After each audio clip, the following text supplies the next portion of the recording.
Welcome to ZyPod, where White House vanity projects and AI power grabs share the same week.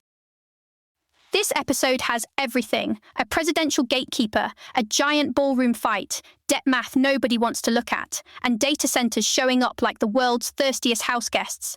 Also, weight loss drugs are apparently redesigning the snack aisle, which is maybe the most American plot twist possible. One of the weirdest stories in Washington right now is Natalie Harp, the Trump aide described as this intensely close information conduit, transcribing posts, hauling in long letters, and basically functioning as an informal gatekeeper. The real issue here isn't tabloid junk, it's that an unelected, reportedly lightly vetted person can end up controlling what reaches a president and when, which is a national security problem dressed up like staff drama. And then you get the usual media circus, where some people treat scrutiny like a smear campaign, other people treat every anecdote like a scandal trailer. And meanwhile, the basic question is sitting right there: who has access, who cleared it, and who's actually in charge of the flow of information? Then there's the White House Ballroom project, which sounds fake until you remember. American politics has fully entered the gold-plated expansion pack era.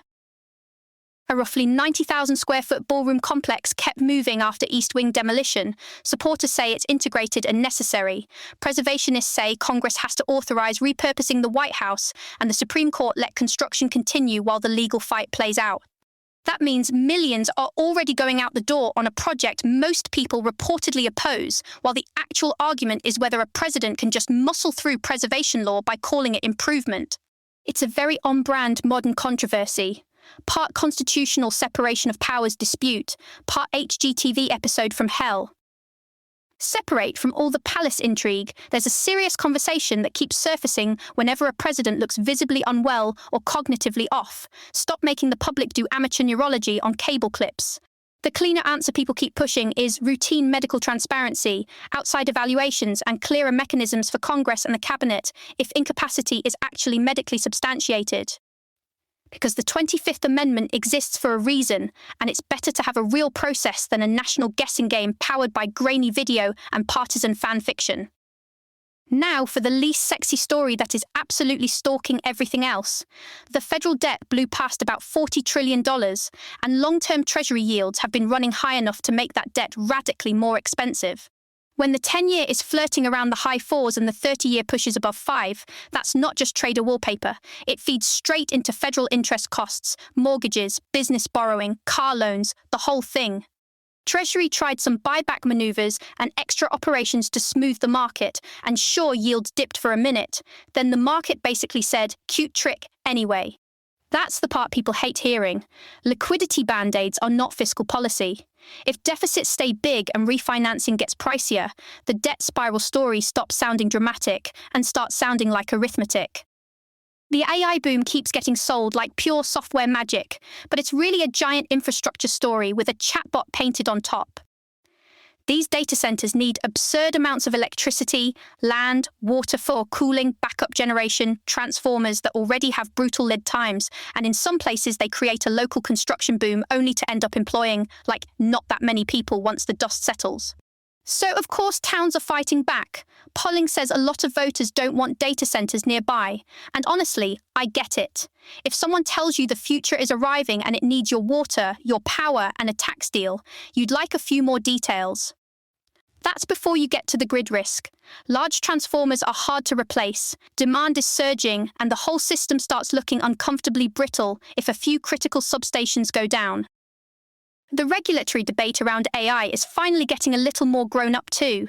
There's skepticism towards simple licensing regimes that could just lock in the biggest closed model incumbents and call that safety.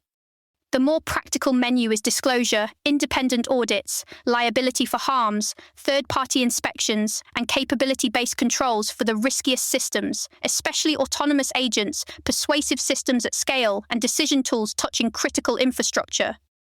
And yes, the safety concerns are not just sci-fi garnish. The reports about reward hacking, sandbox escapes, agent coordination, and cyber-attack behavior are exactly why people are talking about attestation before deployment instead of waiting until after something weird happens. Meanwhile, open models and cheaper foreign alternatives, including Chinese ones, are making the business side messier. That could democratize access, but it also means diffusion is getting easier while governance is still arguing with itself in the parking lot. One place AI is already very real is surveillance, and the flock safety story is a perfect example of the trade-off getting out of hand. Automatic license plate reader networks have helped with missing persons and property crime, but they've also been tied to immigration searches, cross-jurisdictional fishing expeditions, alleged stalking misuse, and wrongful identifications.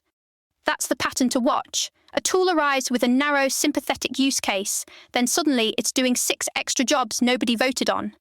The basic safeguards people keep proposing are not exotic: shorter retention, warrant requirements for sensitive uses, audit trails, multi-person approvals. If a surveillance system can quietly become everyone's business, oversight can't be optional. On the lighter, but still huge side, GLP-1 weight loss drugs are turning into one of those stories where medicine starts rearranging entire industries. These drugs cut appetite and cravings, and analysts are projecting enough adoption over time that food and beverage companies are staring at real revenue hits. Imagine being a snack executive and realizing your fiercest competitor is injectable satiety. But the medical caveats matter. Rapid weight loss can mean muscle and bone loss. If people aren't doing resistance training, a lot of patients discontinue, and weight regain is common, which points to long-term therapy for many users rather than some one-and-done miracle. It's a fascinating split screen: genuine clinical benefit on one side, and on the other side, a whole economy trying to figure out what happens if millions of people suddenly want fewer chips. A couple quieter stories deserve more attention than they're getting. Personalized mRNA cancer vaccines had encouraging phase 3 melanoma results with better recurrence-free survival, which is a serious sign that the post-COVID manufacturing push may actually be opening a new lane in immunotherapy. At the same time, the Democratic Republic of the Congo is dealing with an Ebola outbreak under much thinner global attention and resources than the world would have brought a few years ago, which is not a comforting trend. And on the food and water front, a huge cyclospora outbreak tied to iceberg lettuce exposed ugly supply chain traceability gaps, while drought, sugar price stress, and a potentially strong El Niño are all reminding us that climate risk is not one big event, it's lots of systems getting less forgiving at the same time. That's it for ZytePod. If your week also included debt, anxiety, AI water fights, and a White House ballroom lawsuit, you are unfortunately very caught up.